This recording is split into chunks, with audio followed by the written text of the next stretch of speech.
Founded in 1940, the National Horsemen's Benevolent and Protective Association and its affiliates operate on behalf of thoroughbred racehorse owners, trainers, and backstretch personnel throughout the United States and Canada. Today, there are close to 30,000 owner and trainer members in the United States and Canada focused on a common goal: the betterment of racing on all levels. Hi, my name is Gary Falter with the Jockey Club. I'd like to welcome everyone to today's online panel. And today's Zoom webinar is the final panel in our series of 7 online panels in 2022. And since last year, we've created quite a library of 17 online ownership topics. And over the past 2 years, these panels have been viewed over 8,500 times. Now, that's a lot of thoroughbred owners that are benefiting by being further educated on important ownership topics. And you can continue to view any of these topics on our YouTube channel. Today's panel includes 4 experts in the aftercare arena, and they'll give you valuable insight on the progress we've made within the industry. And as the panel progresses, if you have any questions for the panelists, please use the Q&A button at the bottom of your Zoom screen. And at the end of the panel, we'll answer as many of your questions as time allows. The Owner Conference Series is hosted by the Jockey Club and the Thoroughbred Owners and Breeders Association. I'd also like to recognize all of our sponsors, starting with the presenting sponsors, Bessemer Trust, Dean Dorton Equine, and Stoll Keenan Ogden. I'd also like to thank today's panel sponsor, the National HBPA. Our sincere thanks to all the sponsors for their continued support of thoroughbred ownership and allowing all of you to participate in these webinars free of charge. We're in the planning process for 2023 and expect to offer up to 10 online panels with a variety of new ownership topics. We hope you enjoyed today's panel and look forward to returning in 2023. Today's moderator is Kristen Werner, attorney for the Jockey Club and founder of the Thoroughbred Incentive Program, otherwise known as TIP. Thank you, Kristen, for being with us today, and please take it from here.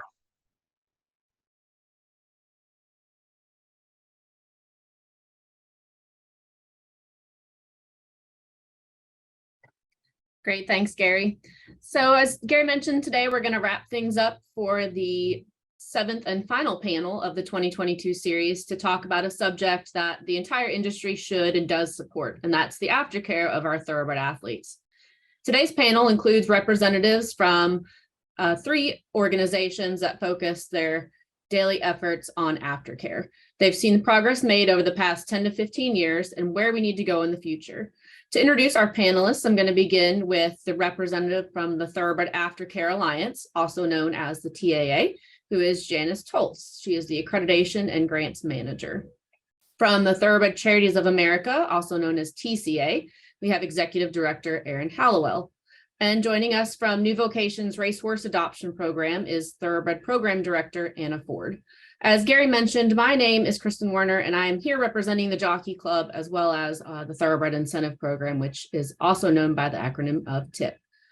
So we're going to focus the panel today on some success stories with thoroughbreds off the track and the process to donate a horse to an approved aftercare facility, as well as the approval process to become an accredited organization. Before we get started, I'm just going to talk briefly about what the Thoroughbred Incentive Program is and how it's helped in the arena of aftercare. The Jockey Club created the Thoroughbred Incentive Program in 2012 to encourage retraining of thoroughbreds once they finish their racing or breeding career, and then to showcase the thoroughbreds' many talents at all levels of competition and the versatility of the breed. TIP's incentives include thoroughbred-only high point awards, classes, and divisions at horse shows where winning riders receive ribbons, prizes, and prize money, all provided by TIP to the host show at no cost. In 2022, more than 1,350 horse shows with TIP awards were approved in 47 U.S. states, 6 Canadian provinces, and in Puerto Rico. Disciplines covered include eventing, dressage, hunters, jumpers, English and Western pleasure, barrel racing, endurance racing, competitive trail, polo cross, just to name a few. We have just come back from the 2022 TIP Championships, which were the beginning of October and included 8 days of intense competition at 2 venues, one in Aiken, South Carolina, and one in Lexington, Kentucky, with over 300 thoroughbreds competing. 36 division champions were crowned in dressage, hunters, jumpers, combined test, English pleasure, Western dressage, ranch riding, Western pleasure, barrel racing, competitive trail halter, and in-hand divisions. Thoroughbred champions were also crowned this year at the United States Eventing Association's American Eventing Championships and the USDF Dressage Finals. TIP continues to demonstrate the popularity of and interest in off-the-track thoroughbreds as show and pleasure riding mounts. And it's great to see what all these thoroughbreds can do in their second careers. So now that we have a better understanding of what TIP is, we're going to start with our first speaker, and that's Janice from the TAA. So Janice, by now, most people in the industry have probably heard about the TAA or seen the TAA at a racetrack near them, but there may be some viewers that aren't aware of the organization. Can you give the quick 2-minute definition of what the TAA is and how it got started? I sure can. The TAA is a nonprofit organization that accredits, inspects, and awards grants to accredited organizations that retrain, rehome, and retire thoroughbreds. The TAA is also the only accrediting body for aftercare, and currently we accredit 82 organizations, approximately 180 facilities across the United States, Puerto Rico, and Canada. Perfect, thank you. As your role as accreditation and grants manager, you're involved with the process for an aftercare facility to become accredited by the TAA and receive grant funding. Can you talk about that process and how comprehensive it is? It is a pretty vigorous process. In order for an organization to become accredited, they do have to complete an accreditation application. With us, this application also requires them to meet our code of standards, which covers operations, horse health care management, education, adoption policies and protocols, and facility standards and services. And also, we really focus our review on their nonprofit status, how long they've been in operation as an aftercare organization, their financial stability, the experience of their managerial staff, their governance, also their adoption policies and protocols. All these categories are areas that we look at when we review them. Also, they are required, once they go through this process, each facility will be inspected with a site visit from either a TAA representative or a veterinarian. And this process is covered by Susie Oldham, who oversees this area as our inspection coordinator. Once these groups have agreed to random site inspections or a scheduled inspection, they will then be available to be awarded grants. Fantastic. Does the TAA accredit any organization that applies? And if not, what would cause an organization to be turned down?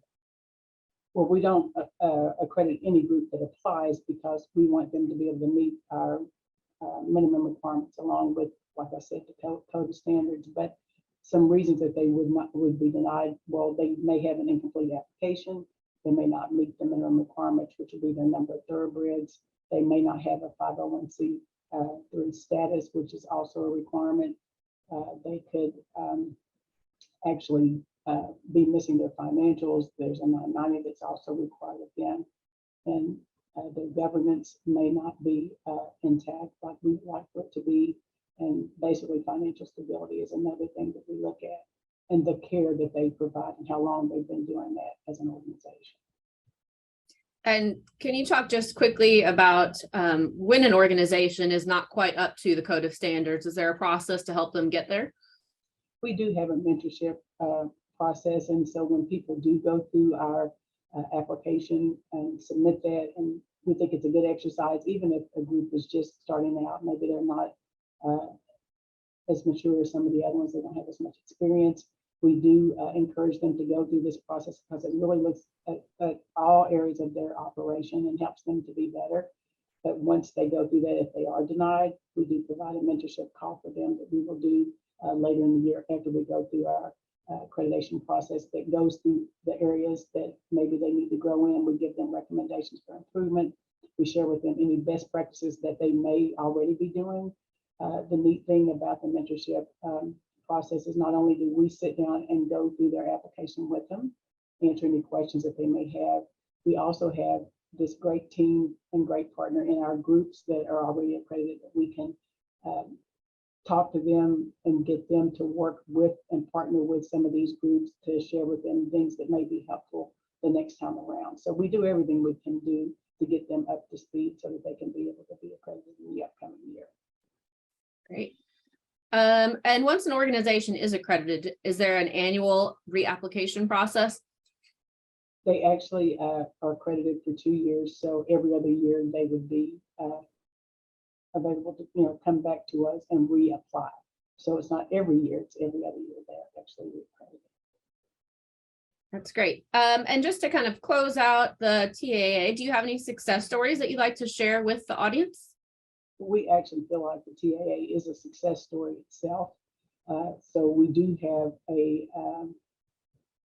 a short film that we're actually going to be premiering tonight at the Kentucky Theater downtown. We would hope that you all would come out and support us. It starts at 7:40. We're excited about it. It's in honor of our 10-year anniversary. So at this time, we'll give you a sneak peek for a short clip of exactly what that film is going to look like. But come on down and see the full film with us. Also, before we show that clip, we'll also be showing this short film later this week on Thursday, I think at 7:30, and on Friday at 1:30.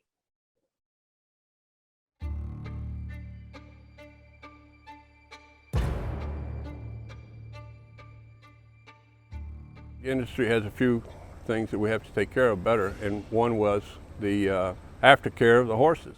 If we did nothing, these horses would end up in very bad places. Go back to where we were years and years and decades ago when it was just considered de rigueur that you could just send these horses to slaughter. It's different than any other program that was put into place.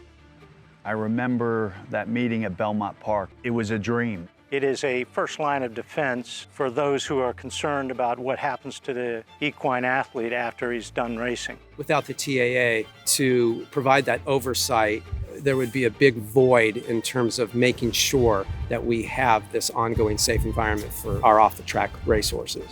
We started with some 21 organizations across the country, and now we're up to over 82 facilities throughout the country and giving away almost just under $25 million. It's the one shining accomplishment that we have that we can point to say we really do love our horses.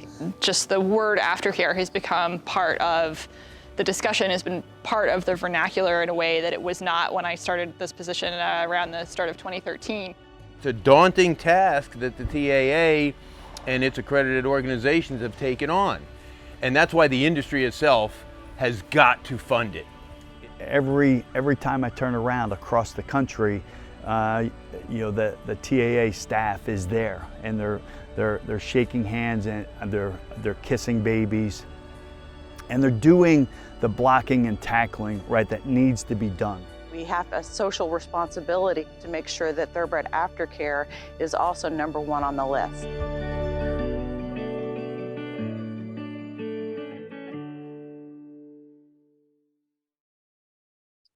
Thank you, Janice. We can't wait to see the full movie when it comes out. It's premiering tonight, as Janice said. You can find more information, I think, on the TAA website about the movie. That's correct. Perfect. So I'm going to jump over to Aaron with the TCA. And just as a reminder, if you have questions that come up during the panel, you can put them in the Q&A box at the bottom, and we will have a Q&A session at the end of the panel. So Aaron, can you give us a short explanation of who TCA is and who do you serve? Sure. First off, thanks to OwnerView for the opportunity to speak about aftercare. It's a very, very important topic. So TCA, Thoroughbred Charities of America, we were founded in 1990.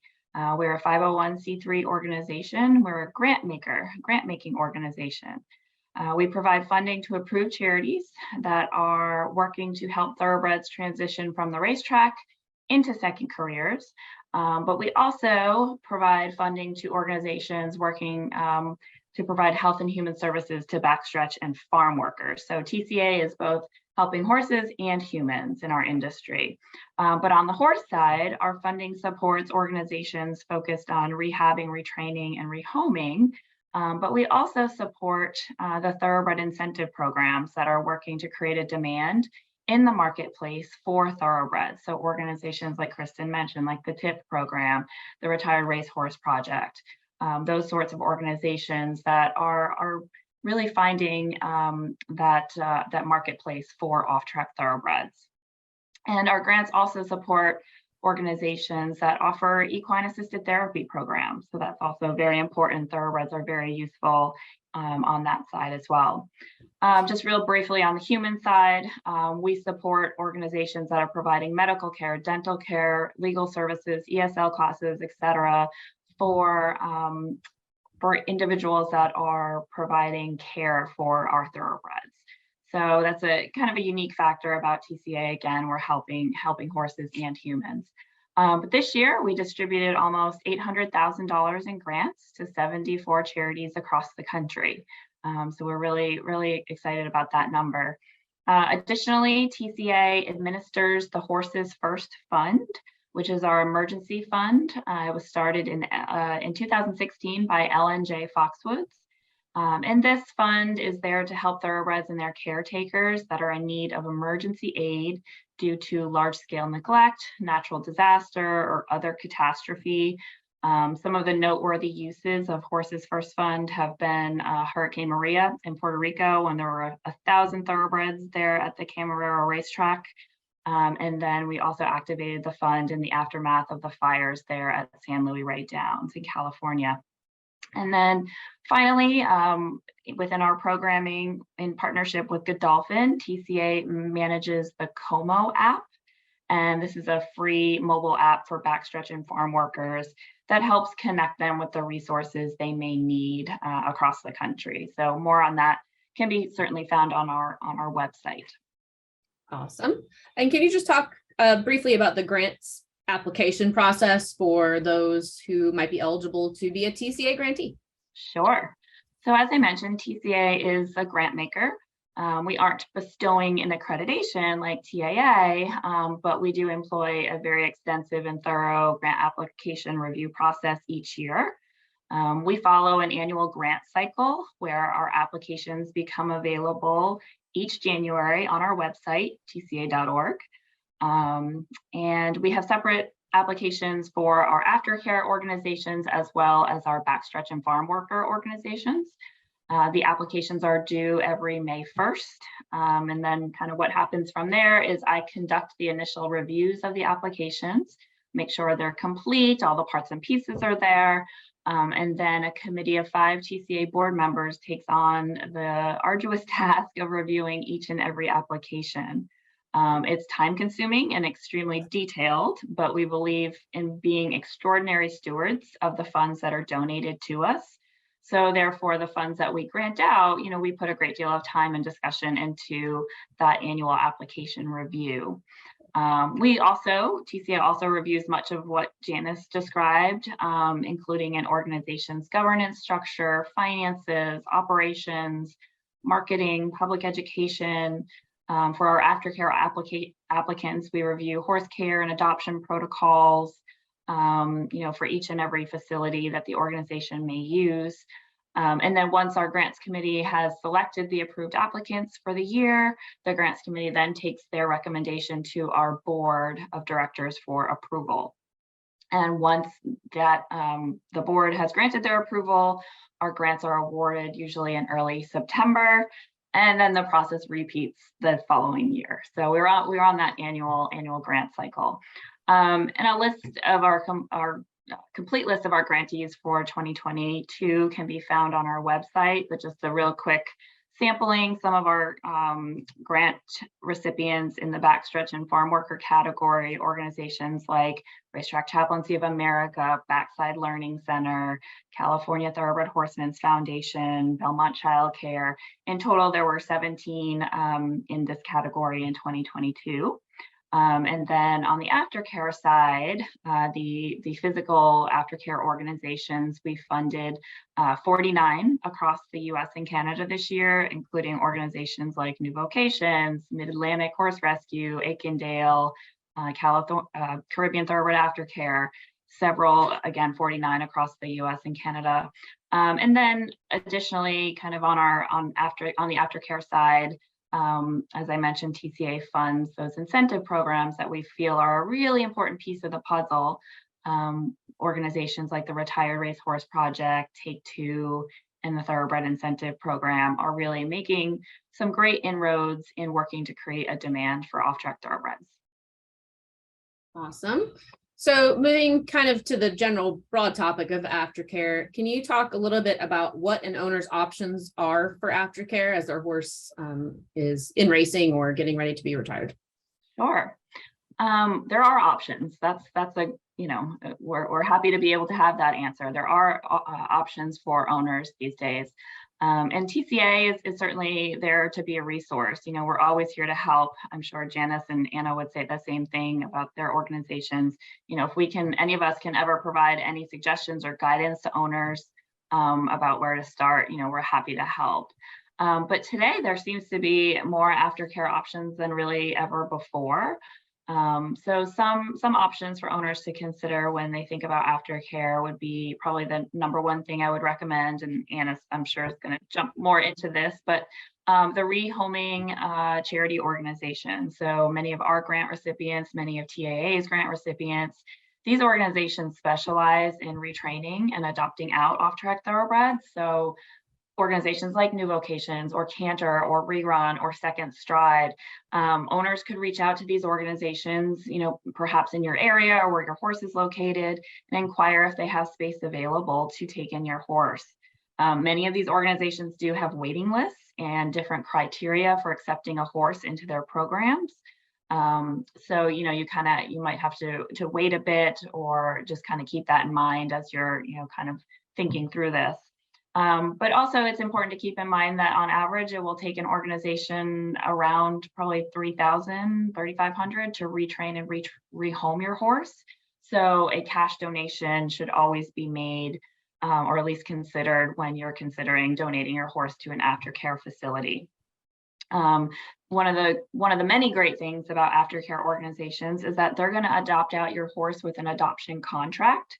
And many of these contracts will state, or all of these contracts will state, that the horse cannot be sold to slaughter or at public auction, can never be raced again. All of these kind of built-in protections for the horse as it moves into its second career. So yeah, that's the aftercare organizations. Secondly, I would recommend, as an option for owners, many racetracks now have on-track placement programs. So for example, NYRA tracks have a program called Take the Lead. Del Mar and Santa Anita have the Karma placement program. Parks Racing has Turning for Home. There's a placement program at Monmouth Park. There's one in Maryland. There's one at Charlestown. These organizations are kind of like conduit organizations. So these are going to assist owners or trainers in the placement of their horses at aftercare facilities. Many of these facilities are accredited by TAA or approved by TCA. These are really important. These are important organizations that are doing great work there on the track, making it easy for owners, making it easy for trainers to go ahead and place their horse at these aftercare organizations. And many of these organizations, TCA does support with an annual grant, again, kind of being that bridge, that conduit between the owner and the trainer and the aftercare organization directly. Racetracks likely have information about organizations such as the state HPPAs or breeders associations can usually provide information. Some of them are listed on TCA's website, so or you can certainly call us for more information. But these are really valuable programs that we have available for owners in our industry. And then thirdly, I would say as an option would be the private market. Reselling your horse privately could be considered. According to data from an organization called the Retired Racehorse Project, the value of off-track thoroughbreds has increased.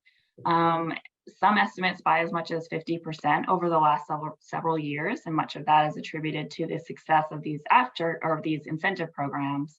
But as a seller, certainly you need to do your due diligence, check references of anyone interested in purchasing your horse, sell your horse with a contract or a bill of sale that states you'll take the horse back if he or she ever needs a home. You really have to do as much as you can to ensure that your horse is going to a suitable home. And I always like to add that there is a fourth option, and that is you keep the horse and you put it into its second career while you maintain ownership. We actually had someone at one of the championships this year who was keeping their second horse. Their first one, who had been a racehorse and then a steeplechaser, was getting ready to compete in his first preliminary level eventing competition, and they still owned him and just had him with the trainer. So always the fourth option of enjoy the horse's second career, which may lead you to some new venues that look a little different than the racetrack. So great point. For owners who have horses in racing or training, what should they know about their horse's ability to have a successful second career? Sure. I think this is a great question. Thanks for asking it. One thing I always instruct owners to do initially is have a plan. When you're developing your business plan for your racing stable, include a section on thoroughbred aftercare. It doesn't have to be, 10 pages long, but just start thinking about what your exit strategy will be for your horse. Because as I say, as I think most of us have said at one point or another, aftercare should not be an afterthought. So just kind of start to plan through that. And then, in my opinion, this is probably one of the most important pieces of take-home information today. But I think one of the best things that an owner can do to set their horse up for success in a second career is to retire them while they're sound, or at least make every effort to retire them while they're sound. Don't push for that one last race, right? Cut your losses, make every effort to retire them while they have the ability to go on and be successful in a second career. Because horses on average, they'll retire from racing maybe age 6 or so. And considering horses can live into their 30s, right? That's a lot of life to live after the racetrack. So again, the best thing to do is really consider your horse's future by retiring them while they're still sound enough to go on and have that second career. I'm sure Anna will tell you that she can place sound thoroughbreds all day long, but it's those ones that aren't necessarily sound that might have a bit more of a challenge there. And then the other thing is, thoroughbreds can go on and do so many different things after racing. They're certainly not a one-trick pony. And after racing, again, assuming that they are sound and able to perform, they can go on in any number of disciplines: barrel racing, trail, ranch work, and then your standard things you might think of like eventing or dressage or jumping. But I've seen off-track thoroughbreds go on to work as police horses. Many are used in equine assisted therapy. I've seen thoroughbreds compete in the Olympics, but they really just need that chance to go on to that second career, and their race owners, their race trainers really have the ability to set them up for that success in the future. Awesome, thank you. And just to close out, can you also talk about any recent success stories that TCA was involved in? Sure. Well, we have 74 grant recipients this year, so I actually like to think of our individual grant recipients as success stories. So I won't go into all 74 of them. Again, they're available on our website, but we did support 49 aftercare organizations this year, 17 backstretch and farm worker programs, 4 equine assisted therapy, 3 incentive programs, and a research organization. And each of them, I can't say enough about the work that each of them does on a daily basis. On the aftercare side, these are the organizations that are their boots on the ground, taking these horses and putting in the hard work to get them rehabbed, retrained, and rehomed. So I don't know if that's exactly the answer we were looking for here, but our hats off certainly to our grant recipients that are doing such great work. Awesome.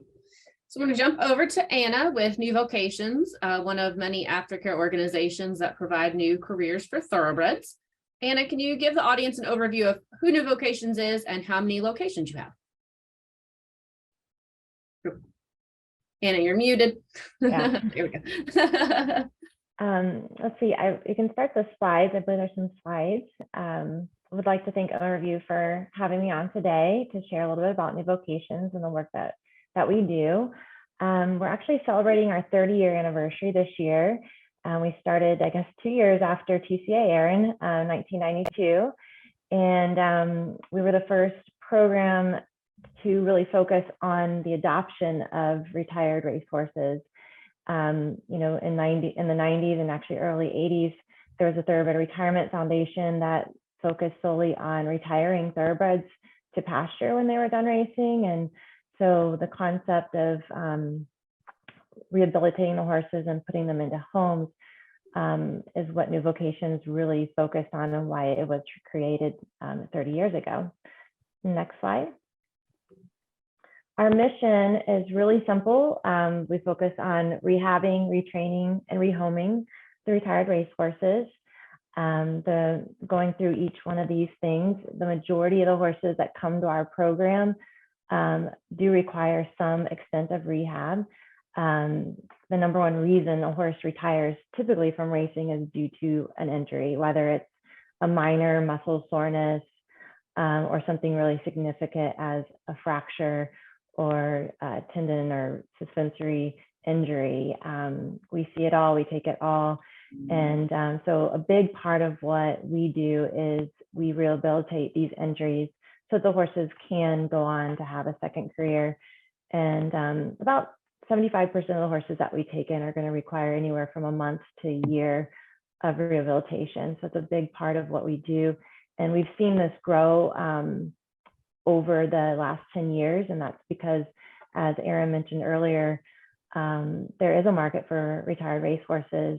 There's a big market for horses retiring sound from the racetrack. There's not a huge market for horses that need to have a year of rehabilitation. So we're seeing that grow as the horses that we're receiving more and more each year. The second part of our mission is to retrain them. And this can range from as simple as the horse when it arrives to us, just getting used to being out with other horses and into a new routine. At the track, they're stalled 23 hours a day. We want to get them transitioned back to being turned out half of the day or all night. And so that's a big part of it. They haven't been around other horses where they could touch each other in a field together for so many years. And so socialization is a big part of that.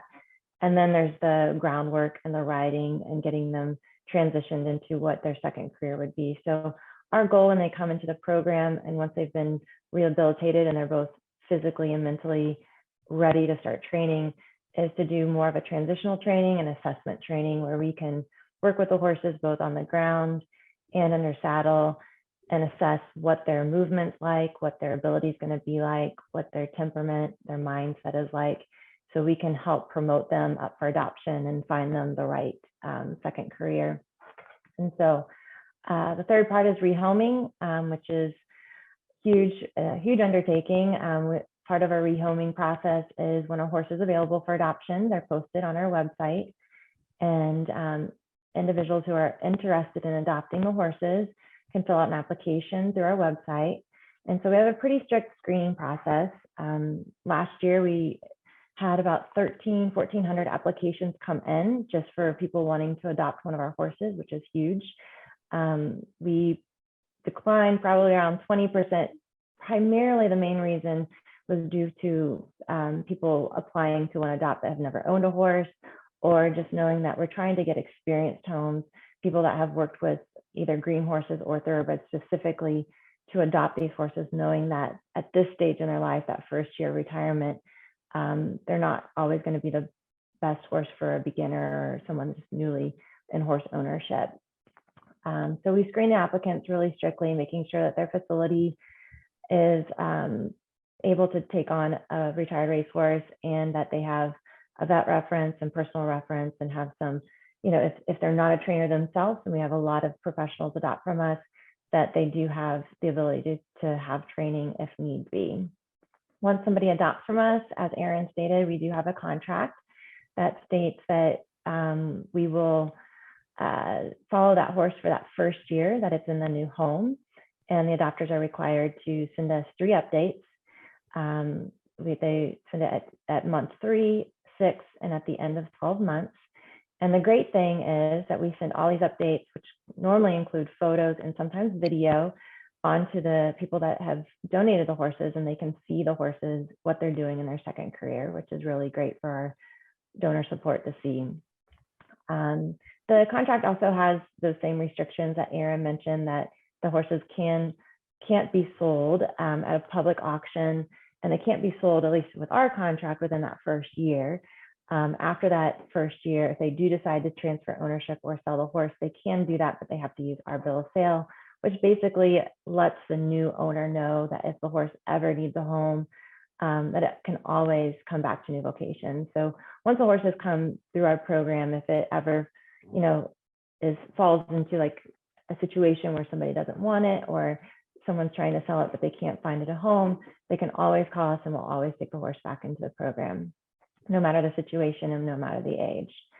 And then, so we talked about the updates. I would just, on this same note, I would say our average stay for a horse in our program is about 119 days.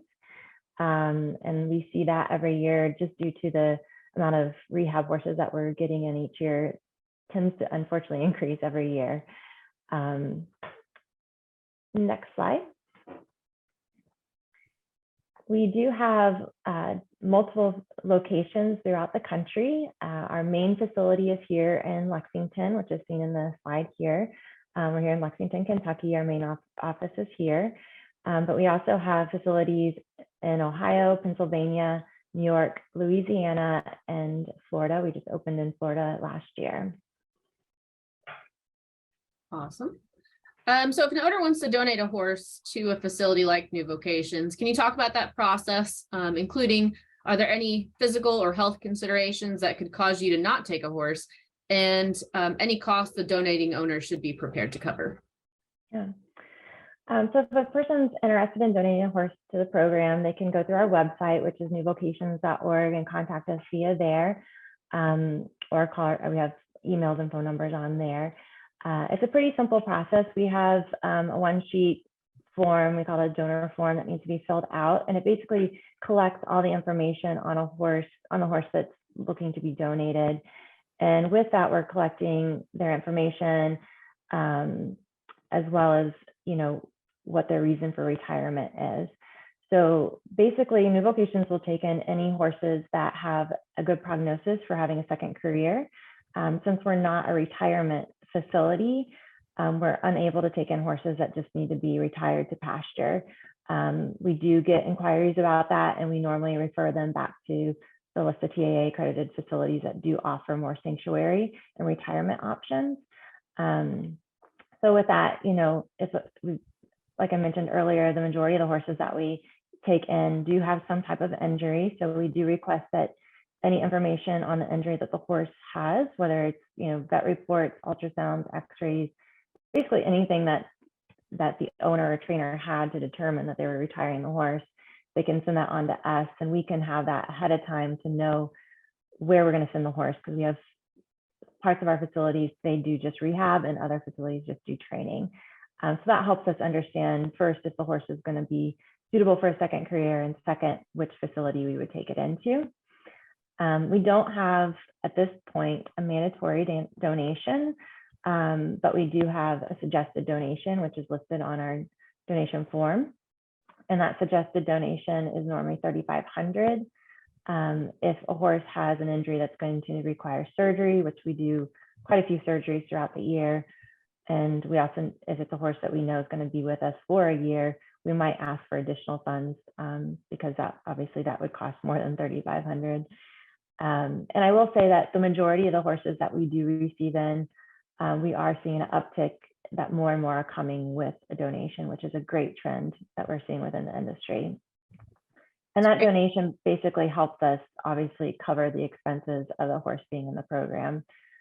which is great. So once that form is received, then we will contact the owners or the trainer, whoever's contacting us, and we'll work on getting that horse into the program.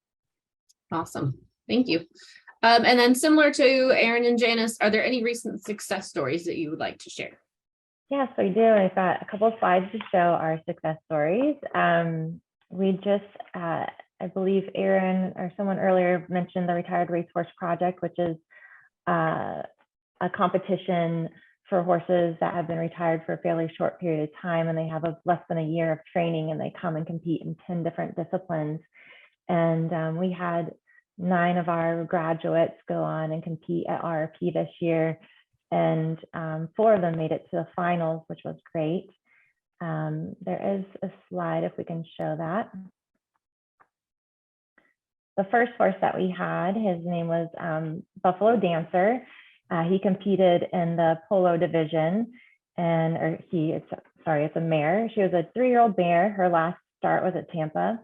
She had 4 starts, and she was adopted out in April of last year and ended up competing in the makeover and earning 5th place in the polo division. Next slide. This is Buckeye Warrior, who was adopted out to a lady in Michigan. He was a 2016 gelding with 18 starts and 43,000 in earnings. His last start was in Belterra in Ohio, and they were actually superstars at the RRP, where they won the dressage division and actually it was dressage division, but they did Western dressage. She competed in a bitless bridle, which was amazing, and I believe there was over 100 entries. So we're really excited to have Buckeye Warrior excel so well. Next slide. This is Evaluator. He was adopted out last year to Colleen in New Jersey. It's a 2015 gelding who had 18 starts and 37,000 in earnings, retired last race in Saratoga. And he was adopted last year, like I said, by Colleen, who brought him to the makeover and did the division of freestyle. And they actually became runner-up to 2nd place in the freestyle. Next slide.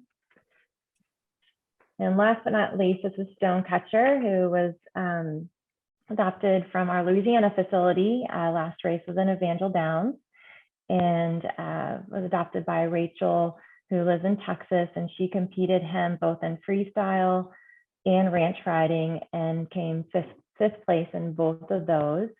So that was really exciting to see him compete. And he was, I don't have the date, he was adopted this year as well. So not very much training, was able to come back and compete in both of those and go home with 5th place. So those are just 4 little samplings of our success stories which we get to see every year. And I don't think I mentioned earlier just the numbers, but you know, our New Vocations program with all of our facilities are serving anywhere from 300 to 400 thoroughbreds a year, and hopefully continue to be growing. That's great. Thank you, Anna. So we're going to jump over to some questions for kind of everyone to have some conversation about, but just one more reminder, if you have questions, we are getting close to the Q&A time, so put those in the chat box and we will ask as many as we can in the time allowed. So for everyone, and I'll start maybe with Erin for this one, each of you has been involved in aftercare for many years, and the industry has made some great progress in aftercare. What, in your opinion, should we be doing now and in the future to move aftercare to the next level, so no retired thoroughbred is left behind? Yeah, that's a good question. You know, to look back, I've been at TCA since 2009, a long time. And, you know, aftercare wasn't even a term in our lexicon, 10, 15 years ago, 10, 12 years ago, you know, so just to see the evolution of that, of TAA, of, you know, TIP and the Retired Racehorse Project, Thoroughbred Makeover, you know, we have made some amazing progress, but certainly, you know, I think there's always more work to be done.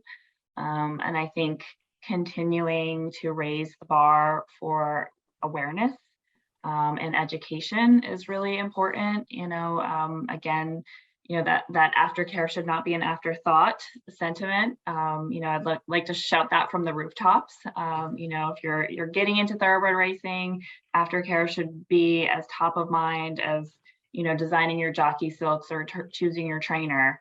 We've got to make sure we plan for our horse's future and take an active role in it.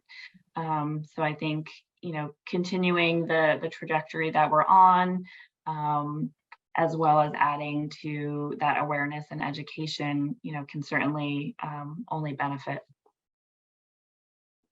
How about Janice? You're on mute before you. Oh, still muted. Muted. There we go.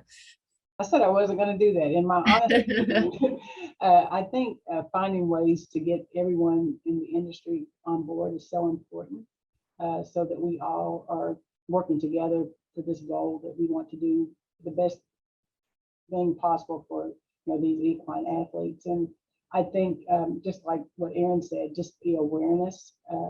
The more we can do that, the better. The more people that are aware about this, that know what we do, can jump in there and help and be on board with the cause. I think it's so important to use social media, the marketing, the branding, everything that we're doing. I think we have to continue to do. But I think it's also important that we be team players, that we work together. This is not a competition in any means, in my opinion. And I think, we say it's all about the horse, and that's what we care about the most. I think we're stronger if we work together. And I think the one thing that we don't talk about enough, all these things are important, what Erin said, some of the things that I've mentioned, but in order to accomplish this goal, the demand is so high. I think, we have to get funding, and we just have to encourage people to come on board, not only with maybe their in-kind donations and their abilities and experiences and things that they have that they can offer, but to also ask them to donate and to fund this cause. And I think we'll be able to accomplish our mission. I, like Erin, have been with the TA since its inception in 2012 and seen so much accomplished, and so many industry groups and stakeholders come on board and buy into what we're saying. But I think at the end of the day, we have to have the money to be able to move the needle. And Anna? Yeah, I agree with Erin and Janice. And just want to say, first of all, there has been a huge change in the last 30 years, and specifically in the last 10 years, where the industry has come so far with aftercare, and there's a lot more awareness and funding. There's more than ever than there was before, which is great. But I think we need to continue that. We definitely, I know I can speak for new locations, we could do more if there was more funding available. And it's really hard when we have a wait list of horses needing to come in, and then we go back to that wait list and the horses are no longer on the wait list, and you often wonder, where did they go? So we've been able to grow every year, which has been great, but we always are feeling like we're not growing fast enough with the need, and we can only grow with funding. With that said, there is still that awareness aspect that needs to continue on when to retire the horses. I know that's a big question mark for a lot of people, and I feel like there needs to be more awareness on helping owners and trainers figure out when that right time is. When do you retire a horse?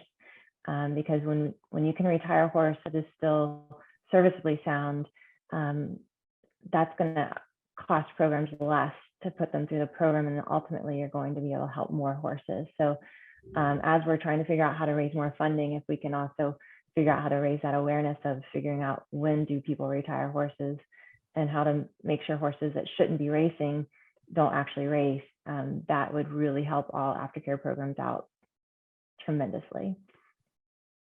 I was at a panel earlier today, and they asked all of the people the question, if you could wave a magic wand, what would you change in racing? And so I'm going to take the opportunity to answer that here. Everything that you all said is right on the money. I think the ultimate goal that we are all seeking is that when a horse is getting ready to retire from the track, that it has a place to go, whether that's the breeding farm, an aftercare organization, a private reseller, you're keeping it. it's going to a second career, and that's just the normal thing. It's not we're having to educate people to send their horse to retirement. It is what it is. So that is my wish. But if I get one and get the wand, that's what I'll be wishing. So since this is Breeders' Cup week, can you all please let the audience know how your organization's involved with Breeders' Cup, any special activities, sponsorships, or events? And let's start with Janice. Well, we're proud to be the official aftercare partner of Breeders' Cup, and we thank them for this opportunity. We're getting a lot of exposure, a lot of awareness for TAA and aftercare in general, and just being able to educate people about who we are and what they can do to help. We have the short movie that's going to be, like I said, premiering tonight at the Kentucky Theater. There's so much going on with the Breeders' Cup. We're so excited, like I said, to be a part of it. We're going to be having a presence there. We'll be on site for people to come and learn more about the TAA. You can come and make a donation and get some nice swag. We hope you'll stop by and talk to our team there. We have a lot of our aftercare advocates that will be speaking during a lot of different interviews. Our president will be interviewing on NBC. We have a FanDuel's Breeder Cup juvenile race that that will be presented by the TAA. That's going to be Friday. I think that race is somewhere around 5 o'clock. The fifth race on that day. And then the TAA Stakes also on Friday, that the winners of our VIP experience will be able to make some presentations in the winner's circle and be a part of that. And we are really excited to have that race named after the TAA, and just being able to get that awareness out there, and just the opportunity to just share more about who we are and how you can help. And if you do want to donate, you can go out to our website. It's www.thoroughbredaftercare.org. There's ways to give noted there on our website.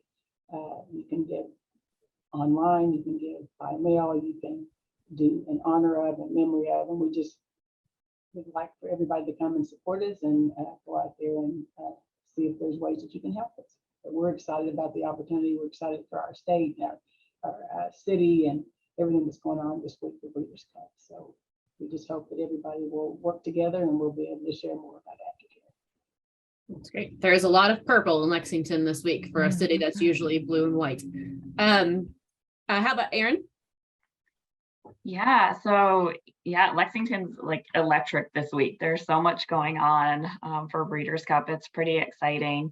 But Thoroughbred Charities of America, we have one of our, what's become, I think, our second largest event-based fundraiser is on Friday. It's called Bash at the Breeders' Cup. It's held in the Distillery District in downtown Lexington. A really cool sort of old distillery building is our venue for the evening. It'll be a great event, food, cocktails, live music. We're doing a live auction of some really great racing memorabilia and race day packages. We are offering online bidding on those auction items. It actually opened earlier today and runs through Friday at noontime. So if you can't be there at Bash on Friday, you can still get your bids in online, and then we will transfer your bids to either telephone or proxy bid during the live auction on Friday. So Bash at the Breeders' Cup tickets are just about sold out. I'm going to have to close it down pretty soon, I think. So get your tickets now if anyone's going to be in town for Breeders' Cup.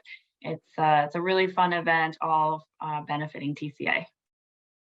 And just since Jan has already answered this part, can you talk about how someone can donate to TCA generally? Sure. So TCA, we survive 100% on charitable donations. We don't receive funding from any mandated sources, so we rely on our fundraisers, our donors, for our revenue. And in addition to Bash at the Breeders' Cup, our largest event fundraiser of the year is our Stallion Season auction. And that is held in early January. It's a 3-day online Stallion Season auction. We have usually about 200 Stallion Seasons from across the country at varying price points. So early January for that. Then the online auction then kind of concludes after those 3 days, and then we roll into a live auction on Sunday night there before the start of the Keeneland January sale. So those are our two largest event-based fundraisers. But donations are always appreciated. You can donate there on our website, which is tca.org. We accept gifts of cash, stock, really pretty much anything there, and donations always appreciated, and it goes to continuing the work that we get to do. Perfect, thank you. And last but certainly not least, Anna, would you like to talk about your Breeders' Cup events? Yeah, so yeah, it was a great week. So much stuff is going on, so many great things. We, every year, this is our 13th year, having the New Vocations Breeders' Cup Pledge, where we ask owners and trainers of Breeders' Cup contenders to pledge a percentage of their earnings back to New Vocations. So there is a quick video, if there's time to show it, that talks about the pledge and also another success story.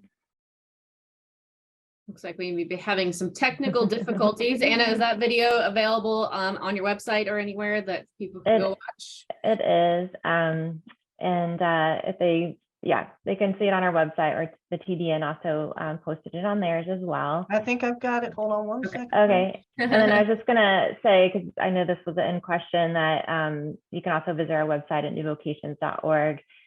We do also live 100% on donations and grants that we receive.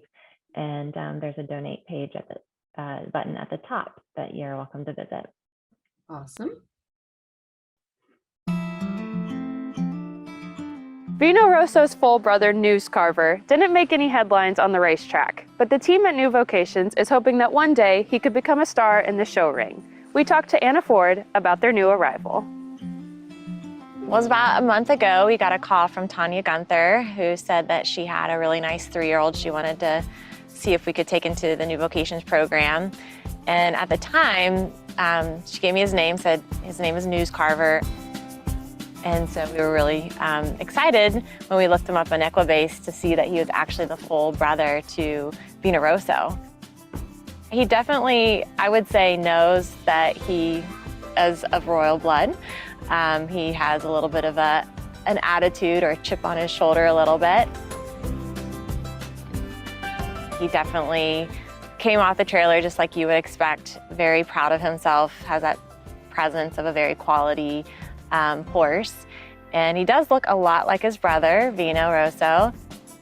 And he's got a buddy right now who just came into the program too, and they're really learning how to relax and let down and just get some good R&R.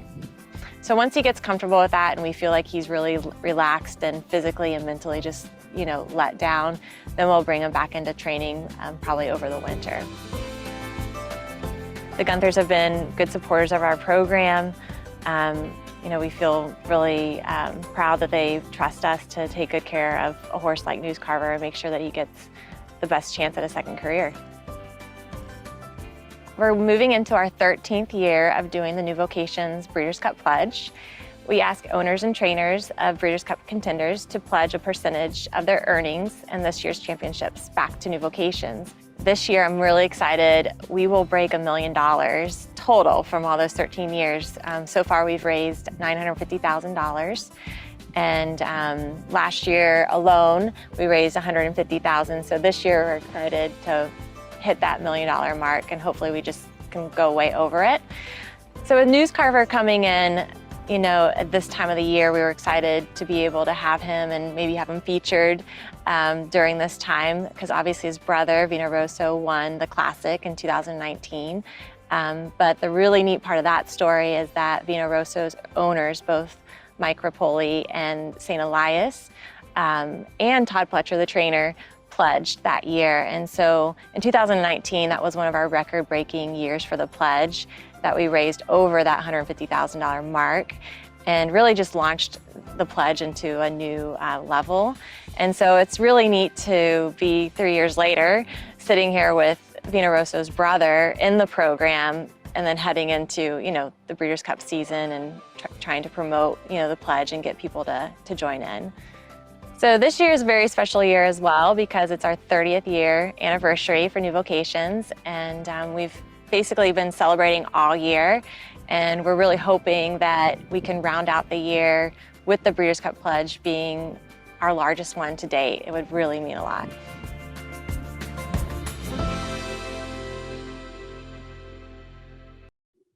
Awesome. Cool story. Looks like a cool horse. So that concludes our panel discussion and questions. We're about to move into the Q&A period, but while we sort through these questions, please enjoy the following video from Blood Horse, which is our Q&A sponsor. Blood Horse Plus, available through bloodhorse.com, provides exclusive, timely, and unmatched content to subscribers, including Fox Sports, Blood Horse branded weekly programs, a detailed stakes winners section, behind-the-scenes videos from Blood Horse staff, on-demand access to deeper horse statistics, and a $5 monthly credit to equineline.com. Upgrade to Blood Horse Plus today. So we've got a few questions. The first couple are for Janice. Janice, the first question is, what is the level of grant money that is available? The amount of grant money that we have to give out each year is based on the information that TAA receives each year. We do not really know how much the individual grants are going to be. We do get that question asked a lot because it's based on how many groups that we actually accredit that year.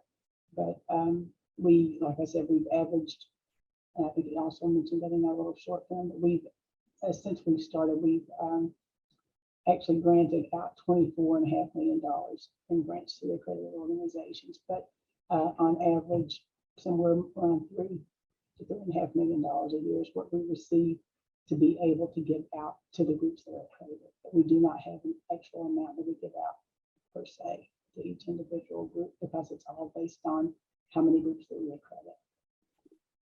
And then the second question, kind of along the same lines, and then there's actually three questions, but I'm going to take them and combine them in. So we, and I say we because I am one of the Thoroughbred Aftercare Alliance accreditation and grants committee members. So the we includes Janice and I. Have a grants committee that TA uses to review applications for grants and then determine the funds available. Can you talk about that committee and the process for getting the grants out to the organizations? That process, once the groups have been accredited, we do look at those individual groups. We have them to submit to us a grant application. That information consists of information about that organization's revenues, their expenses. They also have to provide us their thoroughbred inventory report. This is something that we actually do quarterly after groups have been accredited. So that information has quite a few different variables in it: number of thoroughbreds, number of adoptions, number of horses total, the number of horses euthanized. They also give us their horse cost information, their financials. All that information is received, and what that group does is sits down and looks at each individual organization's information, and that information is what we use to determine the amount of monies that is given out to each group. Thank you. So I'm going to throw this question, I think, to Aaron first, and Anna and Janice, feel free to chime in. How does the industry incentivize owners and trainers to retire horses while they're still sound, when racing them means getting a check or claiming tag price, but retiring them means giving money to a charity? Wow, thanks, Kristen. Sorry. I mean, it's a great question, and you know, I think the one thing that comes to mind right away is that I think I mentioned the data that we've seen from the Retire Racehorse Project. You know, since the inception of the Thoroughbred Makeover and some of these incentive programs, that the sale price for off-track thoroughbreds in the private market has actually increased, right? So we're seeing, by some accounts, up to 50% more, you know, than maybe like pre-2015. So, you know, I think again, kind of going back to education and awareness, letting some owners or trainers know that these thoroughbreds, off-track thoroughbreds, now have value after the racetrack. And, you know, it might take working outside of the racing industry to kind of connect the dots with those private market resellers or private market, you know, buyers that are looking for off-track thoroughbreds. But, you know, I think that the tide is turning, that there is an increase in that sales price. So, you know, if it's in the best interest of the horse, and you've got, you know, this private market that is looking for the horses after racing, you know, you kind of we need to start directing owners and trainers that way, perhaps. Yeah, I think I agree, and I don't know how the sound horses have value, I think, is the best incentive that we as an industry can give. You know, the horses don't have to be donated to a charity. If they're coming off the track sound and can go on to a second career, there are people that will buy them. Now, making that connection perhaps is where we as an industry can do some more work, connecting the hunter jumper trainers or the eventing trainers with the trainers on the backside, who then they have a quick phone call they can make that says, I've got this horse that needs to be rehomed and it's sound. Will you buy it? You know, as Anna said, I think they're seeing a lot more unsound horses in the aftercare organizations, which if they're coming with donations is great. That perhaps is a good use of the funds and the aftercare organizations. But as far as incentives are concerned, kind of goes back to my wish, and that is that we would recognize as an industry that these horses, when they're done racing, they have a second career, and that's just the bottom line. Sorry, Anna or Janice, did you guys have anything to add on that question? I think that it's not necessarily an incentive, but I think the awareness, just raising the awareness on the topic alone, and just making, I mean, we saw what raising awareness on just where horses go in general, what that did for owners and trainers. I think just having more educational awareness campaigns on when to retire a horse would be something that we should look into. I agree. Well, we've got about 2 minutes left. Does anybody have anything else that they would like to add? Last second time for questions. Otherwise, thank you to our panelists for their time and your insight. Thank you again to our panel sponsor, which was the HBPA. And thanks most of all to all of you all who are watching, all of the owners. Without your investment in racehorses, we simply don't have a product or an industry. We appreciate those of you that took the time to be online with us today, and we will be back in 2023 with a new series of online panels. And until then, stay well, and hopefully you visit the Winner's Circle often.